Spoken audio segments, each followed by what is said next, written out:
लाखों साल पहले जब पृथ्वी पर आज के मुकाबले गर्म और नम वातावरण था, जब अटलांटिक और हिंद महासागर बन रहे थे और जब डायनासोर्स पृथ्वी पर राज करते थे, उस समय पृथ्वी से कई दूर स्पेस में एक सुपरनोवा एक्सप्लोजन हुआ, जिसकी रोशनी को पृथ्वी पर पहुंचने में 80 मिलियन साल लग गए। ये एक्सप्लोजन इतना ब्राइट और विजिबल था कि 2015 में एस्ट्रोनॉमर्स इस सुपरनोवा को एक छोटे टेलीस्कोप की मदद से ऑब्जर्व कर सकते थे। लेकिन अब सवाल ये है कि आखिर ये सुपरनोवा हमारी सोलर सिस्टम से कितना दूर था कि इसकी रोशनी को पृथ्वी पर पहुंचने में ही 80 मिलियन साल लग गए। जैसा कि हम जानते हैं, लाइट लगभग 3 लाख किलोमीटर पर सेकंड की स्पीड से ट्रैवल करती है और कोइंसिडेंटली हमारे अर्थ और मून के बीच का डिस्टेंस भी लगभग 3 लाख किलोमीटर ही है। यानी कि आज की लेटेस्ट टेक्नोलॉजी का यूज़ करके जिस चांद पर एस्ट्रोनॉट्स को पहुंचने में लगभग 3 दिन का समय लगता है, उसी चांद पर लाइट को पहुंचने में सिर्फ और सिर्फ 1 सेकंड ही लगेगा। लेकिन ये तो बात हुई अर्थ से सबसे नज़दीक ऑब्जेक्ट, चांद की। जैसा कि हम जानते हैं, अर्थ से सबसे नज़दीकी तारा प्रॉक्सिमा सेंटोरी और सबसे पास की गैलेक्सी एंड्रोमेडा है। लेकिन अर्थ से सबसे ज़्यादा नज़दीक होने के बावजूद भी लाइट को इस प्रॉक्सिमा स्टार तक पहुंचने के लिए 4 साल और एंड्रोमेडा गैलेक्सी तक पहुंचने के लिए 25 लाख साल तक का समय लग जाएगा। लेकिन लाइट तो हमारे यूनिवर्स का द फास्टेस्ट ऑब्जेक्ट है और इतनी ज़्यादा स्पीड से ट्रैवल करने के बावजूद भी लाइट को स्पेस में एक ऑब्जेक्ट से दूसरे ऑब्जेक्ट तक पहुंचने में इतना टाइम क्यों लग जाता है? इसका सिंपल आंसर है द वास्टनेस ऑफ यूनिवर्स। जिस ब्रह्मांड में हम जी रहे हैं वो इतना विशाल है कि एस्ट्रोनॉमर्स को स्पेस में एक ऑब्जेक्ट से दूसरे ऑब्जेक्ट के बीच के अंतर का अंदाज़ा लगाने के लिए डिस्टेंस का एक नया यूनिट इंट्रोड्यूस करना पड़ा, जो कि है लाइट ईयर्स। एक लाइट ईयर दर्शाता है वो अंतर जो लाइट ने वैक्यूम में 1 साल में तय किया हो, जो कि है 9.46 ट्रिलियन, यानी कि 9460 अरब किलोमीटर्स। इस हिसाब से हमारे सोलर सिस्टम से सबसे नज़दीकी तारा प्रॉक्सिमा सेंटोरी 400 खरब किलोमीटर्स और सबसे पास की गैलेक्सी एंड्रोमेडा 240 लाख खरब किलोमीटर्स जितनी दूर है। और अब अगर हम बात करें उस सुपरनोवा की, जो कि 80 मिलियन साल पहले फटा था और जिसकी रोशनी को हम तक पहुंचते पहुंचते साल 2015 हो गया। उस लाइट ने धरती पर पहुंचने से पहले 750 करोड़ खरब किलोमीटर स्पेस में ट्रैवल किया होगा। अगर हम बात करें हमारे ऑब्जर्वेबल यूनिवर्स की, तो उसकी तुलना में ये सुपरनोवा हमारी पृथ्वी से कुछ ज़्यादा दूर भी नहीं था।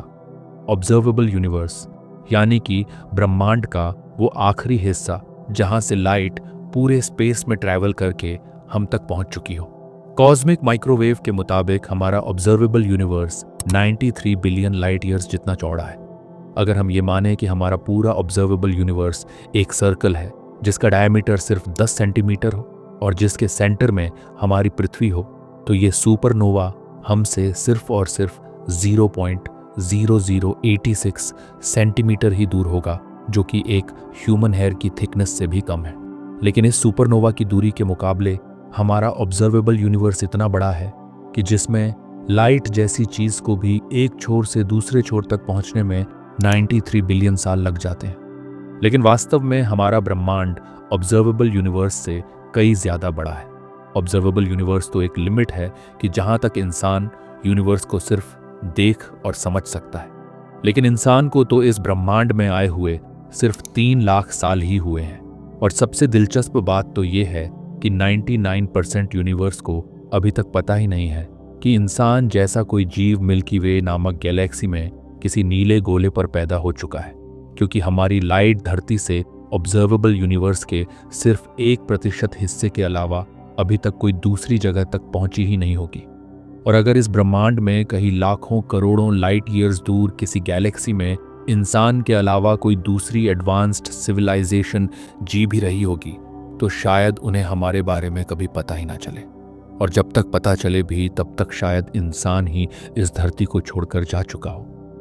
लेकिन शायद इंसान ही एक ऐसा जीव है जिसके पास ब्रह्मांड के बारे में सिर्फ सीमित ज्ञान होने के बावजूद भी उसे पूरी कायनात को जानने और समझने की बेचैनी है।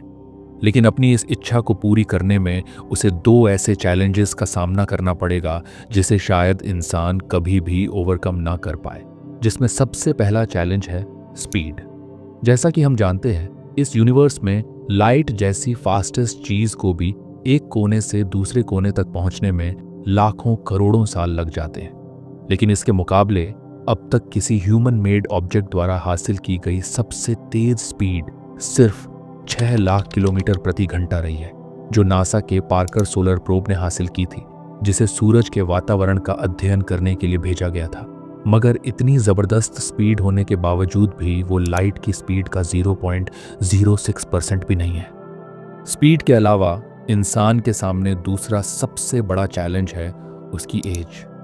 भले ही हम ऐसे जहाज बना लें जो लाइट की स्पीड से चल सकें, लेकिन अगर उनमें बैठा इंसान ही बूढ़ा होता जाए तो क्या वो वाकई अपनी डेस्टिनेशन तक पहुंच भी पाएगा?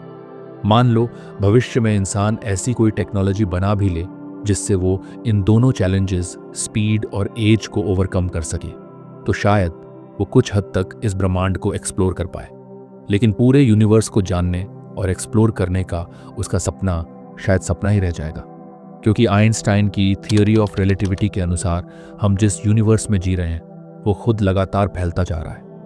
हर गैलेक्सी, हर स्टार, हर प्लैनेट एक दूसरे से धीरे धीरे दूर जा रहे हैं, और जो गैलेक्सीज हमसे बहुत दूर हैं वो इतनी तेजी से दूर जा रही हैं कि उनकी गति लाइट की स्पीड से भी ज्यादा हो चुकी है। कुछ स्टार्स तो हमसे इतने आगे निकल चुके हैं कि अब उनकी रोशनी कभी भी हम तक नहीं पहुंच पाएगी। तो इसका मतलब ये है कि इंसान यूनिवर्स के हर कोने तक शायद कभी नहीं पहुंच पाएगा, क्योंकि हर सेकंड हमारा डेस्टिनेशन हमसे और भी दूर होता जा रहा है। और जब तक ये वीडियो खत्म होगा तब तक हमारा यूनिवर्स और 43 लाख किलोमीटर्स जितना फैल चुका होगा।